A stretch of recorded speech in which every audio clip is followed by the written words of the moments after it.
There we go. Turn that down a little.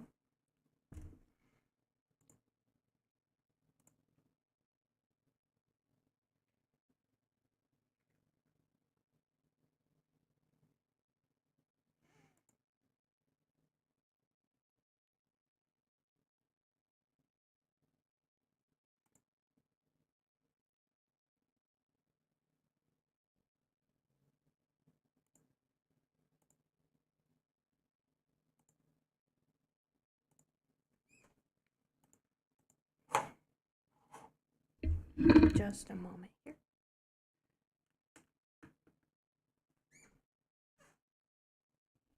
No. No. No.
Okay, how does this sound to you?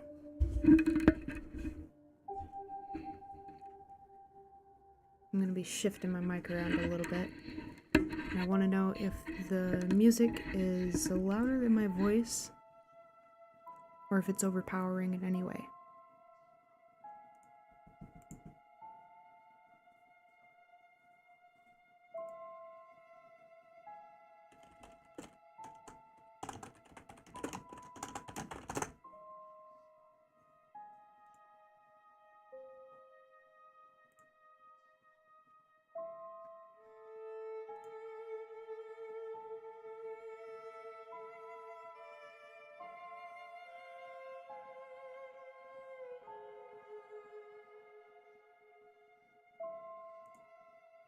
Okay.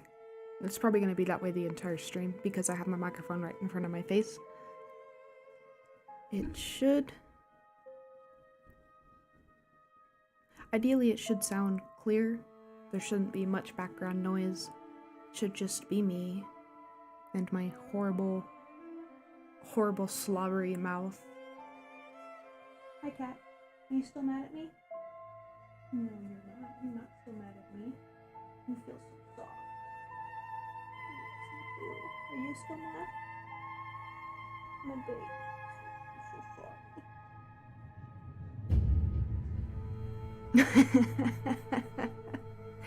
I'm not gonna eat the microphone. No. Okay. Let's see here.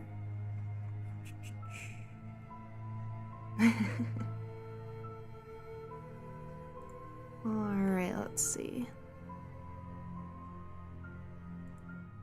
Stories about the Wendigo.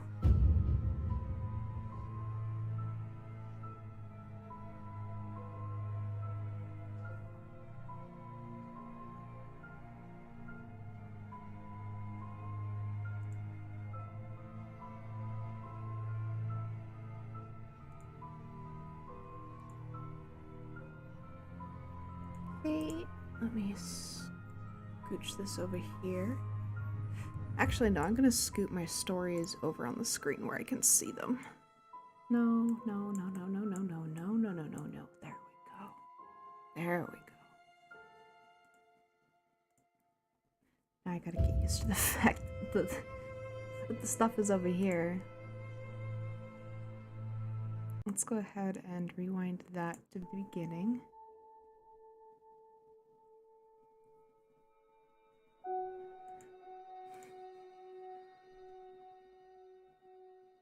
It's about bears. Okay.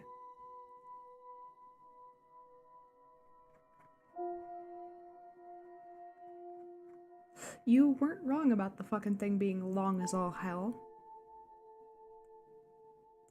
And then we can... Oh, goodness.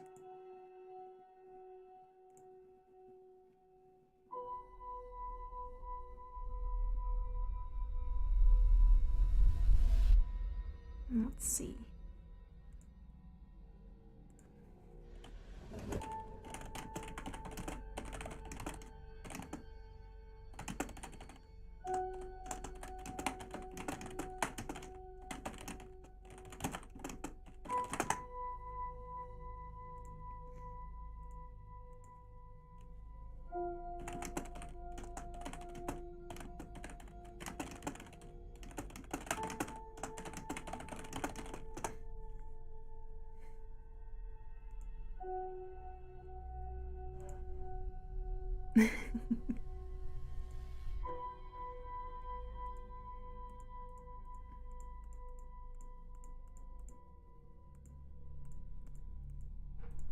Okay. 1, 2.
Let's see.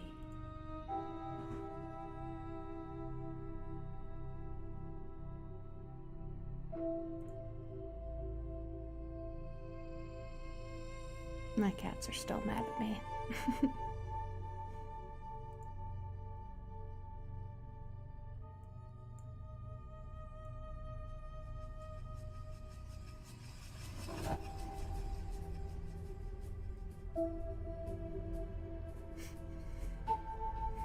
Okay.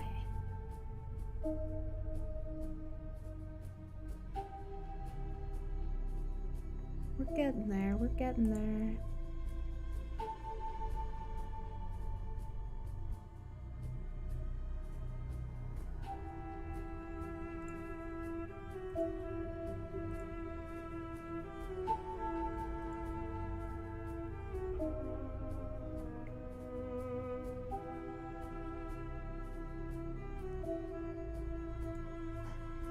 I really only have 2 stories. Hold on, was there a third one? No, there was not a third one.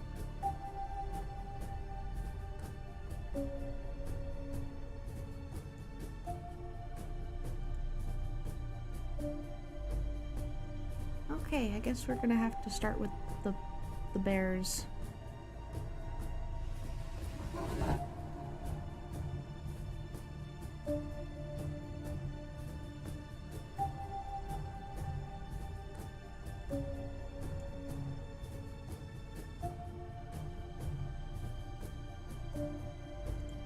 What is this?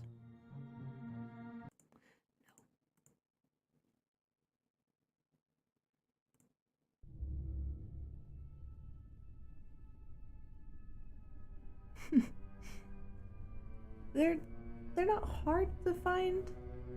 They're just, you know.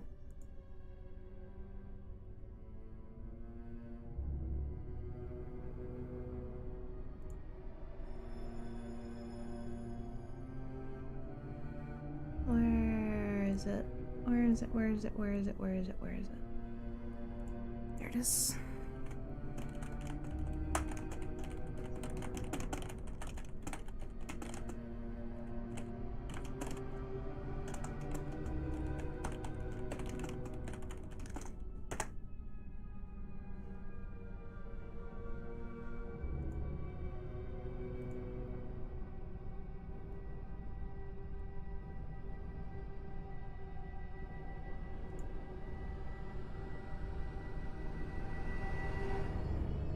Yeah, it can be like that sometimes.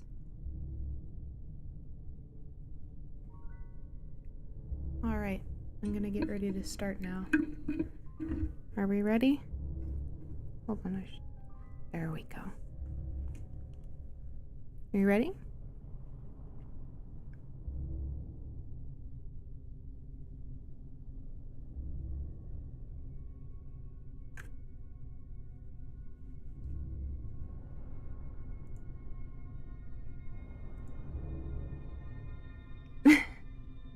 That's okay.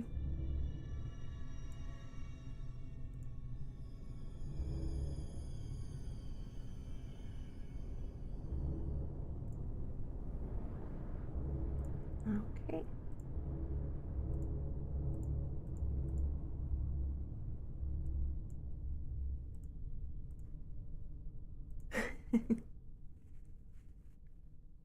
Okay, so the first story is gonna be a long one. It's the...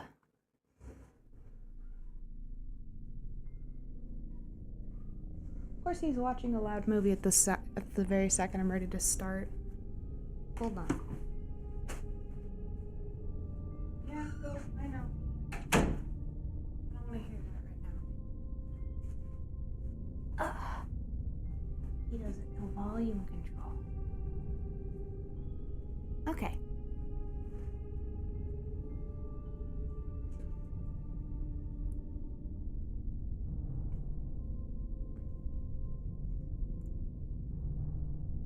Goodness gracious.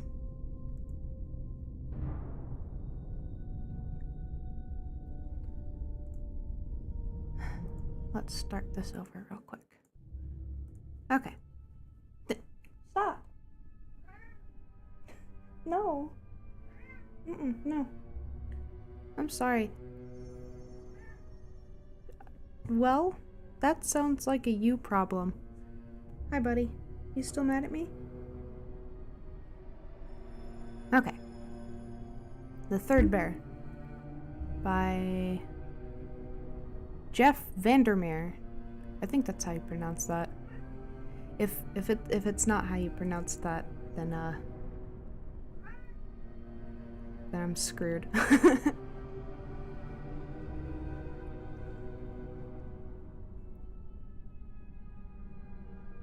Okay. You're breaking the immersion, baby. Yeah. You're breaking the immersion. Yeah. Okay. Let's lower the music a little. There we go. Okay.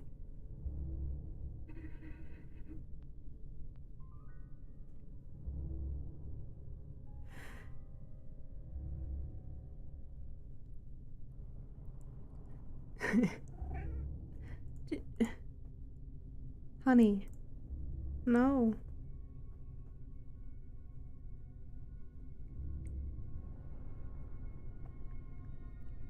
Okay. I'm really starting now. I'm ready. Are we ready? We all ready? We all ready to go?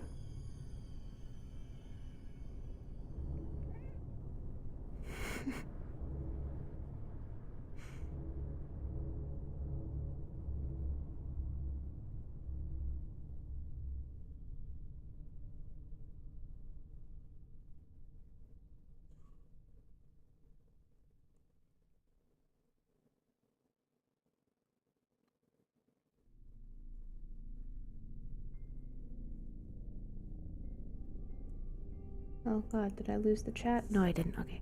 It's just a little slow. Okay. The Third Bear by Jeff Vandermeer. and don't make fun of me if I sound stupid or pronounce something funny. I'm not used to reading in front of people. I haven't done that since high school.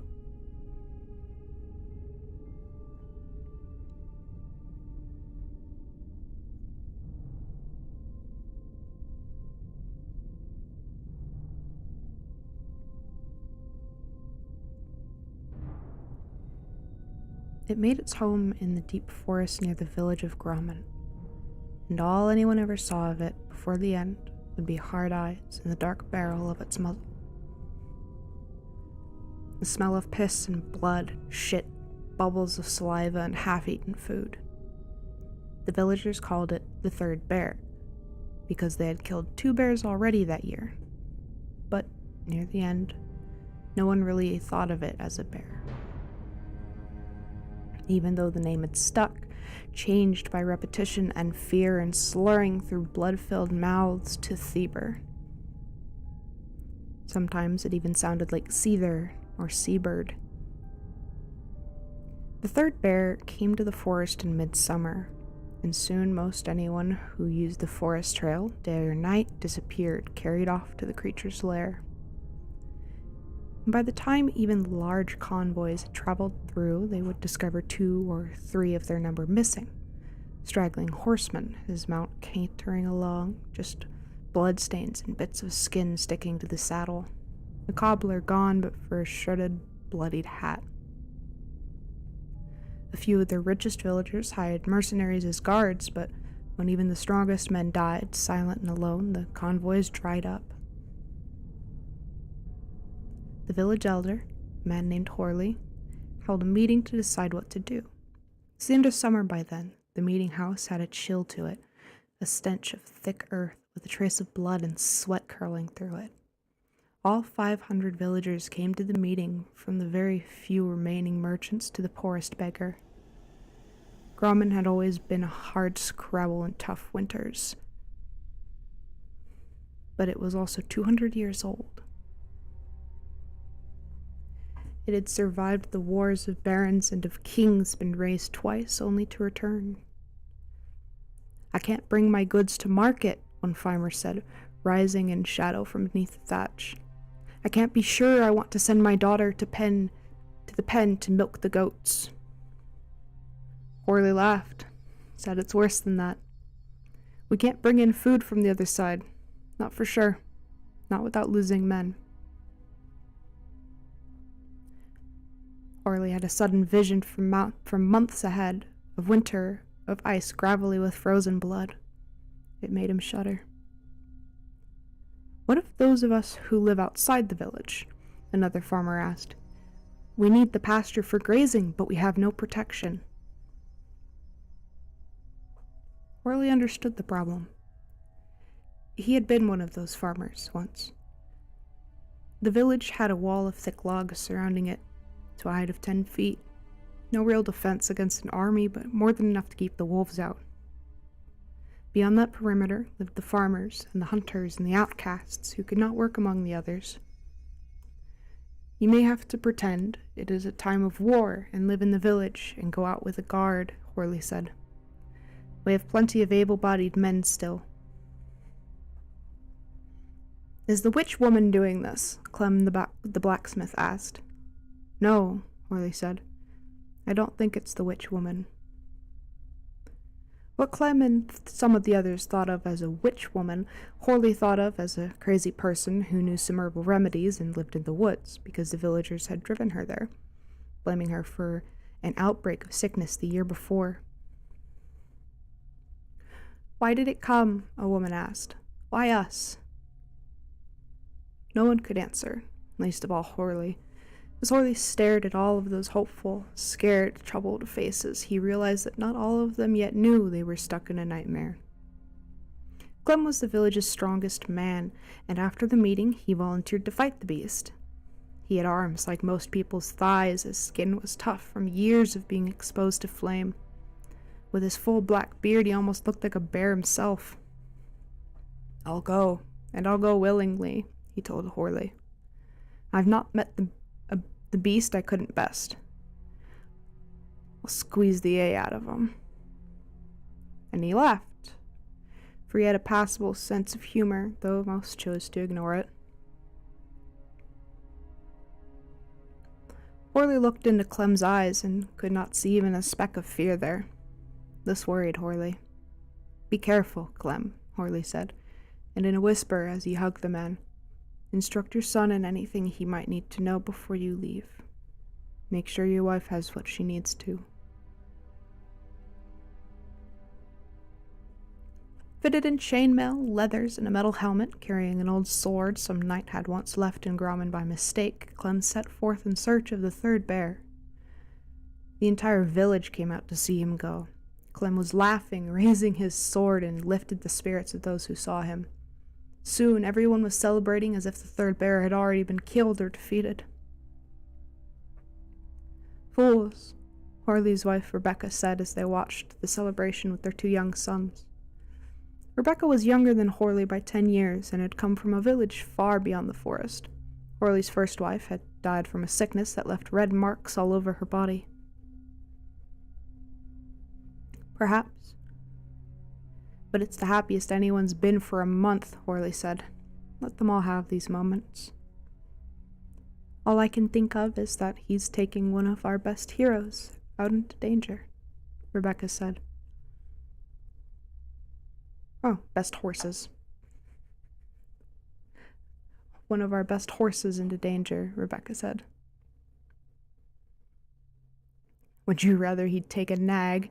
Horley said, but absent-mindedly. His thoughts were elsewhere. The vision of winter would not leave him. Each time it came back to Horley with greater strength, till he had trouble seeing summer all around him.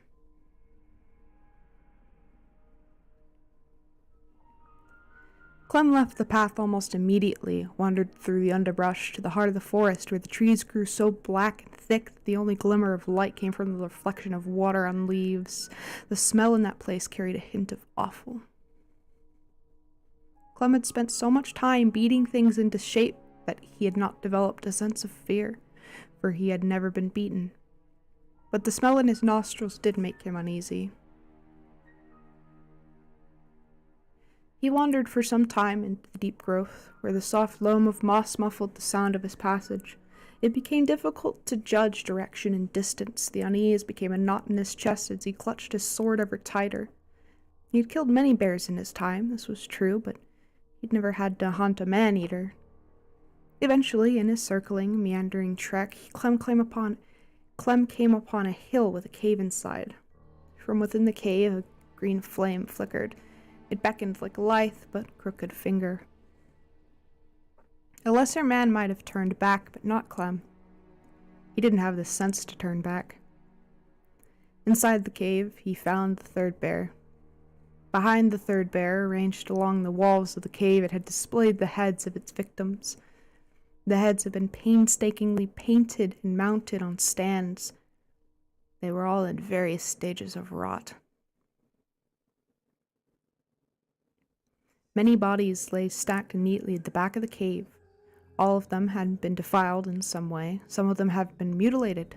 The wavery green light came from a candle the third bear had placed behind the bodies to display its handiwork. The smell of blood was so thick that Clem had to put a hand over his mouth. As Clem took it all in, the methodical nature of it, the fact the third bear had not eaten any of its victims, he found something inside of him tearing and then breaking. He said, and looked into the terrible eyes of the third bear. Almost sadly, with a kind of ritual grace, the third bear pried Clem's sword from his fist, placed the weapon upon a ledge, and then came back to stare at Clem once more. Clem stood there, frozen, as the third bear disemboweled him. The next day, Clem was found at the edge of the village. Blood-soaked and shit-spattered, legs gnawed away, but alive enough for a while to, in shuddering lurches, tell those who found him what he had seen, just not coherent enough to tell them where. Later, Horley would wish that he hadn't told them anything. There was nothing left but fear in Clem's eyes by the time Horley questioned him. Horley didn't remember any of Clem's answers. Had to be retold them later. He was trying to reconcile himself to looking down to stare into Clem's eyes. "I'm cold, Horley," Clem said. "I can't feel anything. Is winter coming?" "Should we bring his wife and son?" the farmer who had found Clem asked Horley at one point. Horley just stared at him aghast. They buried Clem in the old graveyard, but the next week the third bear dug him up and stole his head. Apparently, the third bear had no use for heroes, except possibly his pattern of heads. Horley tried to keep the grave robbery and what Clem had said a secret, but it leaked out anyway. By the time most villagers of Grommen learned about it, the details had become more monstrous than anything in real life. Some said Clem had been kept alive for a week in the bear's lair while it ate away at him. Others said Clem had had its spine ripped out of his body while he was still breathing. A few even said Clem had been buried alive by mistake and the third bear heard him writhing in the dirt and came for him. But one thing Horley knew that trumped every tale spreading through Grommen: the third bear hadn't had to keep Clem alive. Thieber hadn't had to place Clem still breathing at the edge of the village. So Seether wasn't just a bear. In the next week, 4 more people were killed, one on the outskirts of the village. Several villagers had risked leaving, and some of them had even made it through. But fear kept most of them in Grommen, locked into a kind of desperate fatalism or optimism that made their eyes hollow as they stared into some unknowable distance. Horley did his best to keep morale up, but even he experienced a sense of sinking. "Is there more I can do?" he asked his wife in bed at night. "Nothing," she said. "You're doing everything you can do. Should we just leave? Where would we go? What would we do?" Few who left ever returned with stories of success, it was true. There was war and plague and 1,000 more dangers out there beyond the forest. They'd as likely become slaves or servants or simply die one by one out in the wider world. Eventually, though, Horley sent a messenger to that wider world, to a far distant baron whom they paid fealty and a yearly amount of goods. The messenger never came back, nor did the baron send any men. Horley spent many nights awake, wondering if the messenger had gotten through and the baron just didn't care, or if Seether had killed the messenger.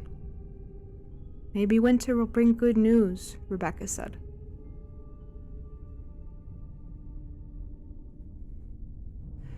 Over time, Grommen sent 4 or 5 of its strongest and most clever men and women to fight the third bear.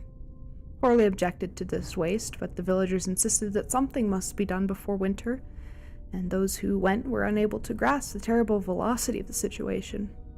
For Horley, it seemed merely a form of taking one's own life, but his objections were overruled by the majority. They never learned what happened to these people, but Horley saw them in his nightmares. One, before the end, said to the third bear, "If you could see the children in the village, you would stop." Another, before the fear clotted her windpipe, "We will give you all the food you need." A third, even as he watched his intestines slide out of his body, said, "Surely there is something we can do to appease you." In Horley's dreams, the third bear said nothing. Its conversation was through its work, and Seether said what it wanted to say very eloquently in that regard. By now, fall had descended on Grommen. The wind had become unpredictable, and the leaves of the trees had begun to yellow. Far off, burning smell laced the air. The farmers had begun to prepare for winter, laying in hay and slaughtering and smoking hogs and goats. Horley became more involved in these preparations than usual, driven by his vision of the coming winter.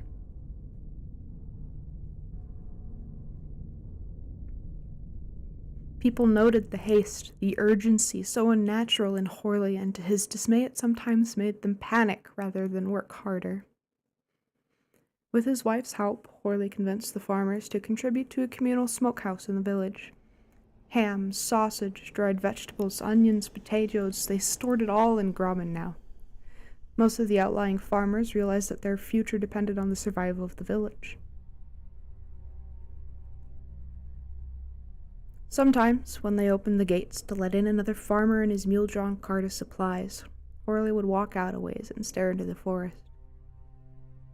It seemed more unknowable than ever, gaunt and dark as if diminished by the change of seasons. Somewhere out there, the third bear waited for them.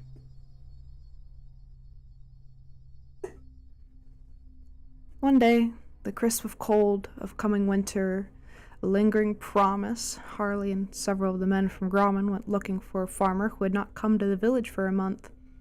The farmer's name was John, and he had a wife, 5 children, and 3 men who worked for him. John's holdings were the largest outside of the village, but he had been suffering because he could not bring his extra goods to market. The farm was a half-hour's walk from Grauman. The whole way, Horley could feel a hurt in his chest, a kind of stab of premonition. Those with him held pitchforks and hammers and old spears, much of it as rust-colored as the leaves now strewn across the path. They could smell the disaster before they saw it. It coated the air like oil. On the outskirts of John's farm, they found 3 mule-pulled carts laden with food and supplies. Horley had never seen so much blood. It had pooled and thickened to cover a spreading area several feet in every direction. The mules had their throats torn out, and they had been disemboweled. Their organs had been torn out, thrown onto the ground as if either had been searching for something. Their eyes had been plucked from their sockets almost as an afterthought. John, they thought it was John, sat in front of the lead cart. The wheels of the cart were greased with blood. His head was missing, as was much of the meat from the body cavity. The hands still held the reins. The same was true of the other cart, 3 dead men holding reins to dead mules, 2 dead men in the back of the carts, all 5 missing their heads, all 5 eviscerated. One of Horley's protectors vomited into the grass. Another began to weep. "Jesus, save us," a third man said, and kept saying it for many hours. Horley found himself curiously unmoved. His hand and heart were steady. He noted the brutal humor that had moved the third bear to carefully replace the reins into the men's hands. He noted the wild, savage abandon that had preceded that action. He noted, grimly, that most of the supplies in the carts had been ruined by the wealth of blood that covered them, but for the most part the idea of winter had so captured him that whatever came to him moment by moment could not compare to the crystalline nightmare of that interior vision. Horley wondered if his was a form of madness as well. "This is not the worst," he said to his men. "Not by far."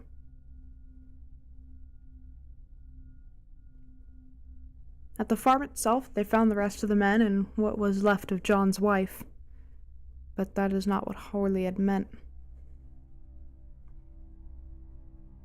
At this point, Horley felt he should go himself to find the third bear. It wasn't bravery that made him put on the leather jerkin and the metal shin guards. It wasn't any sense of hope that he had picked up the spear and put Clem's helmet on his head. His wife found him there, ready to walk out the door to their home. "You wouldn't come back," she told him. "Better," he said. "Still, you're more important to us alive. Stronger men than you have tried to kill it." "I must do something," Horley said. "Winter will be here soon and things will get worse." "Then do something," Rebecca said, taking the spear from his hand. "But do something else." The villagers of Grauman met the next day. There was less talking this time. As Horley looked out over them, he thought some of them seemed resigned. almost as if the third bear were a plague or some other force that could not be controlled or stopped by the hand of man. In the days that followed, there would be a frenzy of action. Traps set, torches lit, poisoned meat left in the forest, but none of it came to anything. One old woman kept muttering about fate and the will of God. John was a good man, Horley told them. He did not deserve his death. But I was there. I saw his wounds. He died from an animal attack. It may be a clever animal, may be very clever, but it is still an animal. We should not fear it the way we fear it, Horley said, even though he did not believe it. You should consult with the witch in the woods, Clem's son said. Clem's son was a huge man of 20 years, and his word held weight, given the bravery of his father. Several people began to nod in agreement. Yes, said one. Go to the witch. She might know what to do. The witch in the woods is just a poor, addled woman, Horley thought, but could not say it. Just 2 months ago, Horley reminded them, you were saying she might have made this happen. And if so, what of it? If she caused it, she can undo it. If not, perhaps she can help us. This from one of the farmers displaced from outside the walls. Word of John's fate had spread quickly. Less than a handful of the bravest or most foolhardy had kept to their farms. Rancor spread amongst the gathered villagers. Some wanted to take a party of men out to the witch, wherever she might live, and kill her. Others thought this folly. What if the third bear found them first? Finally, Horley raised his hands to silence them. Enough. If you want me to go to the witch in the woods, I will go to her. The relief on their faces as he looked out at them, the relief that it was he who would take the risk and not them, it's like a balm that cleansed their worries, if only for a moment. Some fools were even smiling. Later, Horley lay in bed with his wife. He held her tight, taking comfort in the warmth of her body. What can I do? What can I do, Rebecca? I'm scared. I know you are. Do you think I'm not scared as well? But neither of us can show it or they will panic, and once they panic, Grumman is lost. But what do I do? Go see the witch woman, my love. If you go to her, it will make them calmer. And you can tell them whatever you like about what she says. If the third bear doesn't kill me before I can find her. If she isn't already dead. In the deep woods, a silence so profound that the ringing in his ears had become the roar of a river, Horley looked for the witch woman. He knew that she had been exiled to the southern part of the forest, and so he had started there and worked his way towards the center. What he was looking for, he did not know. A cottage? A tent? What he would do when he found her, Horley didn't know either. His spear, his incomplete armor, these things would not protect him if she truly was a witch. He tried to keep the vision of the terrible winter in his head as he walked, because concentrating on that more distant fear removed his current fear. If not for me, the third bear might not be here, Horley said to Rebecca before he left. It was Horley who had stopped them from burning the witch. He insisted only on exile. That's nonsense, Rebecca had replied. Remember that she's just an old woman, living in the woods. Remember that she can do you no real harm. It had been as if she'd read his thoughts, but now, breathing in the thick air of the forest, Horley felt less sure about the witch woman. It was true there had been sickness in the village until they had cast her out. Horley tried to focus on the spring of loam beneath his boots, the clean, dark smell of bark and earth and air. After a time, he crossed a dirt-choked stream. It was as if this served as a dividing line. The forest became yet darker. and sounds of wrens and finches died away. Above, he could see the distant dark shapes of hawks in the treetops, patches of light shining down that almost looked more like bog or marsh water, so disoriented had he become. It was in this deep forest that he found a door. Orly had stopped to catch his breath after cresting a slight incline. Hands on his thighs, he looked up, and there it stood. A door, in the middle of the forest. It was made of old oak and overgrown with moss and mushrooms, and yet it seemed to flicker like glass. A kind of light or brightness hurtled through the ground, through the dead leaves and worms and beetles around the door. It was a subtle thing, and Horley half thought he was imagining it first. He straightened up, grip tightening his spear. The door stood by itself. Nothing human-made surrounded it, not even the slightest ruin of a wall. Horley walked closer. The knob was made of brass or some other yellowing metal. He walked around the door. It stood, firmly wedged into the ground. The back of the door was the same as the front. Horley knew that if this was the entrance to the old woman's home, then she was indeed a witch. His hand remained steady, but his heart quickened, and he thought furiously of winter, of icicles and bitter cold and snow falling slowly forever. For several minutes, he circled the door, deciding what to do. For a minute more, he stood in front of the door, pondering. A door always needs opening, he thought, finally. He grasped the knob and pushed, and the door opened. Some events... Ow. Thank you. Goodness gracious. Some events have their own sense of time and their own logic. Thank you. Horley knew this just from the change of seasons every year. He knew this from the growing of the crops and the birthing of children. He knew it from the forest itself and the cycles it went through that often seemed incomprehensible, yet had their own pattern, their own calendar. From the first thawed trickles of stream water in the spring to the last hopping frog in the fall, the world held 1,000 mysteries. No man could hope to know the truth of them all. When the door opened, he stood in a small room, very much like the room one might find in a woodman's cottage, with a fireplace and a rug and a shelf and pots and pans on the wooden walls and a rocking chair. When this happened, Horley decided, in the time it took him to blink twice, that he had no need for the why of it, or even the how of it, even. I screwed that up. Or the how of it, even. And this was, he realized later, the only reason he kept his wits about him.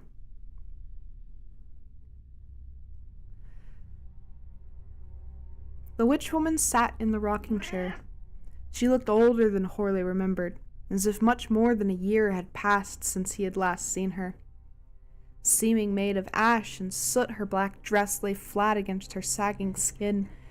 She was blind, eye sockets bare, but her wrinkled face strained to look at him anyway. There was a buzzing sound. "I remember you," she said. Her voice was croak and whisper both. Her arms were mottled with age spots, her hands so thin and cruel-looking that they could have been talons. She gripped the arms of the rocking chair as if holding on to the world. There was a buzzing sound. It came, Horley finally realized, from a halo of black hornets that circled the old woman's head, their wings beating so fast they could hardly be seen. "Are you Hasgat, who used to live in Grommen?" Horley asked. "I remember you," the witch woman said again. "I'm the elder of the village of Grommen." The woman spat to the side. "Those that threw poor Hasgat out." "They would have done much worse if I'd let them." they'd have burned me if they could. And all I knew then were a few charms, a few herbs, just because I wasn't one of them, just because I've seen a bit of the world. Asgat was staring right at him, and Horley knew that, eyes or no eyes, she could see him. I was wrong, Horley said.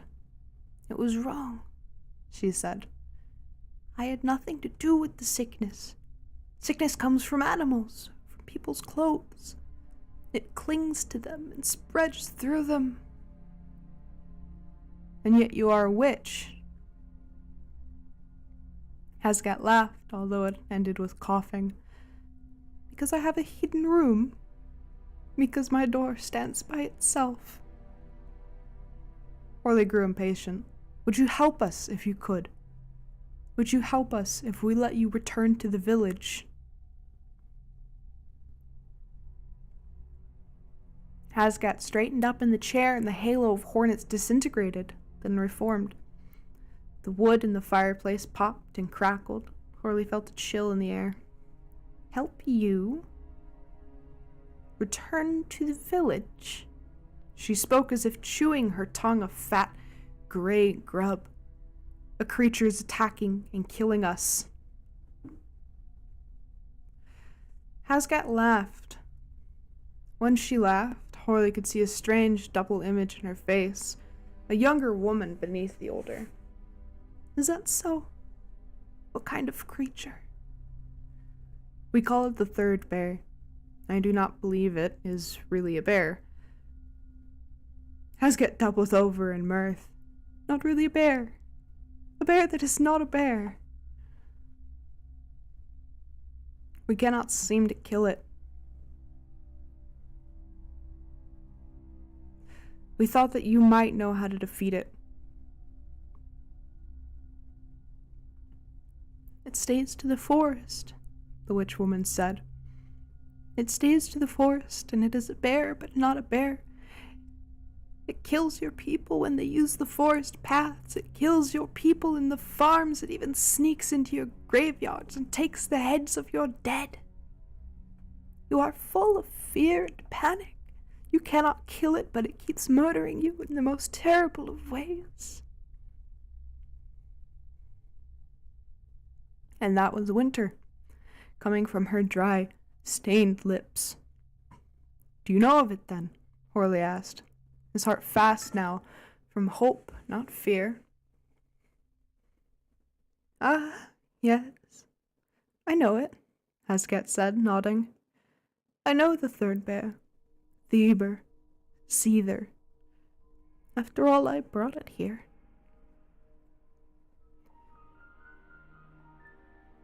The spear moved in Horley's hand, and it would have driven itself deep into the woman's chest if Horley had let it. For revenge? Horley asked. Because we drove you out of the village. Asgat nodded. Unfair. It was unfair. You should not have done it. You're right, Horley said. We should not have done it. But we have learned our lesson. I was once a woman of knowledge and learning, Asgat said. Once I had a real cottage in the village. Now I'm old and the forest is cold and uncomfortable. All of this is illusion. She gestured at the fireplace at the walls of the cottage. There is no cottage, no fireplace, no rocking chair. Right now we are both dreaming beneath dead leaves amongst worms and the beetles and the dirt. My back is sore, patterned by leaves. There is no place for someone as old as me. I'm sorry, Horley said. You can come back to the village. You can live among us. We'll pay for your food. We'll give you a house to live in. Asgat frowned. And some logs, I'll warrant. Some logs and some rope. And some fire to go with it, too. Horley took off his helmet, staring into Asgat's eye sockets. I promise you whatever you want. No harm will come to you if you help us. A man has to realize when he's beaten, when he's done wrong. You can have whatever you want, on my honor." Hasgat brushed at the hornets ringing in her head. "Nothing is that easy, isn't it? I brought it from a place far distant. In my anger, I sat in the middle of the forest despairing, and I called for it across the miles, across the years. I never expected it would come to me." "So you can send it back." Hasgat frowned, spat again, and shook her head. "No. I hardly remember how I called it. And someday it may even be my head it takes. Sometimes it is easier to summon something than to send it away." "You cannot help us at all." "If I could, I might, but calling it weakened me. It is all I can do to survive. I dig for toads and eat them raw. I wander the woods searching for mushrooms. I talk to the deer. I talk to the squirrels. Sometimes the birds tell me things about where they've been. Someday I will die out here, all by myself, completely mad." Orly's frustration heightened. He could feel the calm he had managed to keep leaving him. The spear twitched and jerked in his hands.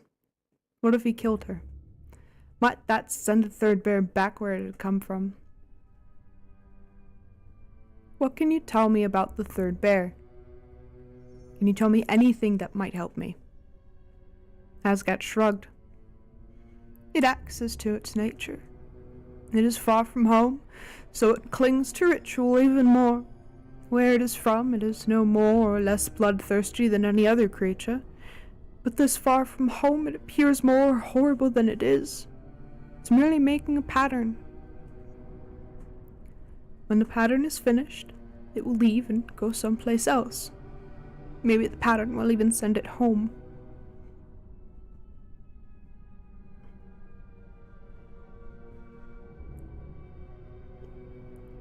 "A pattern of heads." "Yes. A pattern with heads." "Do you know when it will be finished?" "No." "Do you know where it lives?" "Yes. It lives here." In his mind, he saw a hill. He saw a cave. He saw the third bear. "Do you know anything else?" "No." Hasgat grinned up at him. He drove the spear through her dry chest. There was a sound like twigs breaking.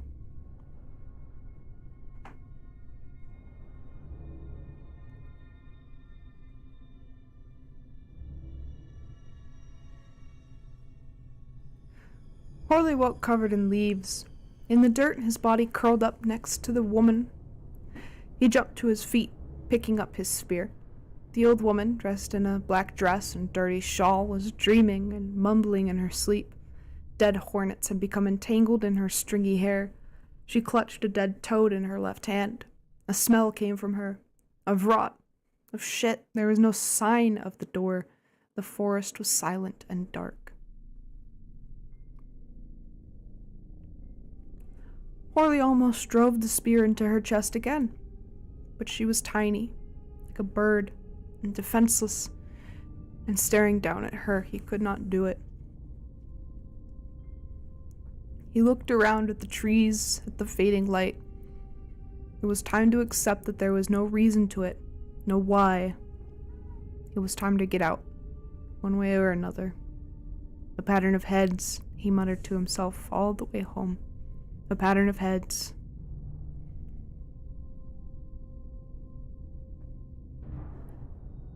Orly did not remember much about the meeting with the villagers upon his return. They wanted to hear about a powerful witch who could help or curse them, some force greater than themselves, some glint of hope through the trees, a light in the dark. He could not give it to them. He told them as much the truth as much as he dared, but also hinted that the witch had told him how to defeat the third bear. Did it do much good? He didn't know. He could still see the winter before them. He could still see blood. And they'd brought it on themselves. That was the part he didn't tell them. That a poor, old woman with the ground for a bed and dead leaves for a blanket thought she had, through her anger, brought the third bear down upon them. Feber. Seether. You must leave, he told Rebecca later. Take a wagon, take a mule, load it with supplies, don't let yourself be seen. Take our 2 sons, take that young man who helps chop firewood for us, if you can trust him. Rebecca stiffened beside him. She was quiet for a very long time. Where will you be? She asked. Horley was 47 years old. He had lived in Grommen his entire life. I have one thing left to do. Then I will join you. I know you will, my love, Rebecca said, holding on to him tightly, running her hands across his body as if as blind as the old witch woman, remembering. They both knew there was only one way Horley could be sure Rebecca and his sons made it out of the forest safely.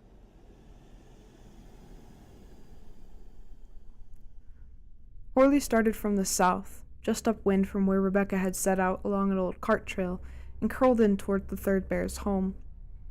After a long trek, Horley came to a hill that might have been a cairn made by his ancestors. The stream flowed down it and puddled at his feet. The stream was red and carried with it gristle and bits of marrow. It smelled like black pudding frying. The blood mixed with the deep green of the moss and turned it purple. Horley watched the blood ripple at the edges of his boots for a moment, then slowly walked up the hill. He'd been carelessly loud for a long time as he walked through the leaves. About this time, Rebecca would be more than halfway through the woods, he knew. In the cave, surrounded by all that Clem had seen and more, Horley disturbed Feber at his work. Horley's spear had long since slipped through numb fingers. He pulled off his helmet because it itched and because he was sweating so much. He'd had to rip his tunic and hold the cloth against his mouth. Horley had not meant to have a conversation. He'd meant to try to kill the beast. But now that he was there, now that he saw, all he had left were words. Horley's boot crunched against a half-soggy bone. Feber didn't flinch. Feber always knew. Feber kept licking the fluid out of the skull in his hairy hand. Feber did look a little like a bear. Horley could see that. But no bear was that tall or that wide, or looked as much like a man as a beast. The ring of heads lined every flat space in the cave, painted blue and green and yellow and red and white and black. Even in the extremity of his situation, Horley could not deny that there was something beautiful about the pattern. This painting, Horley began in a thin, stretched voice. These heads. How many do you need? Feber turned its bloodshot, carious gaze on Horley, bodies swiveling as if made of air, not muscle and bone. How do you know not to be afraid? Horley asked, shaking, piss running down his leg. Is it true you come from a long way away? Are you homesick? Somehow, not knowing the answers to so many questions made Horley's heart sore for the many other things he would never know, never understand. Fever approached. It stank of mud and offal and rain. It made a continual sound like the rumble of thunder mixed with a cat's purr. It had paws, but it had thumbs. Horley stared up into its eyes. The two of them stood there, silent for a long moment, Horley trying with everything he had to read some comprehension, some understanding into that face. Those eyes, oddly gentle, the muzzle wet with carrion. We need you to leave. We need you to go somewhere else, please. Horley could see Hasgat's door in the forest in front of him. It was opening in a swirl of dead leaves. A light was coming from inside of it. A light from very, very far away. Thieber held Horley against his chest. Horley could hear the beating of its mighty heart, as loud as the world. Rebecca and his sons would be almost past the forest by now. Seether tore Horley's head from his body, and let the rest crumple to the dirt floor. Horley's body lay there for a good, long while. Winter came, as brutal as it had ever been, and the third bear continued on its work. With Horley gone, the villagers became ever more listless. Some few disappeared into the forest and were never heard from again. Others feared the forest so much that they ate berries and branches at the outskirts of their homes and never hunted wild game. Their supplies gave out. Their skin became even more pale, and they stopped washing themselves. They believed the words of madmen and adopted strange customs. They stopped wearing clothes. They would have relations in the street. At some point, they lost sight of reason entirely and sacrificed virgins to the third bear, who took them as willingly as anyone else. They took to mutilating their bodies, thinking that this is what the third bear wanted them to do. Some few, in whom reason persisted, had to be held down, mutilated by the others. A few cannibalized those who froze to death, and others who had not died and almost wished they had. No relief came. The bear never brought his men. Spring came, finally, and the streams thawed. The birds came back, the trees regained their leaves, and the frogs began to sing their mating songs. In the deep forest, an old wooden door lay half buried in moss and dirt, leading nowhere, all light fading from it. And on an overgrown hill, there lay an empty cave with nothing but a few dead leaves and a few bones littering the dirt floor. The third bear had finished its pattern and moved on, but for the remaining villagers, he would always be there.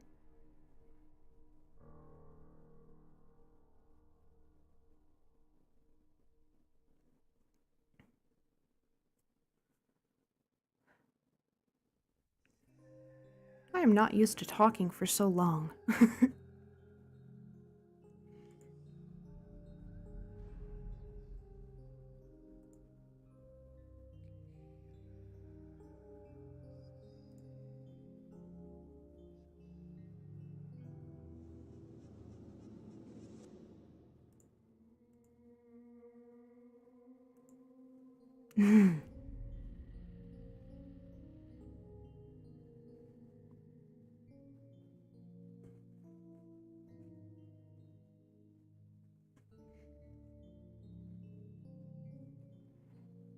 Okay, I think I'm gonna stop it there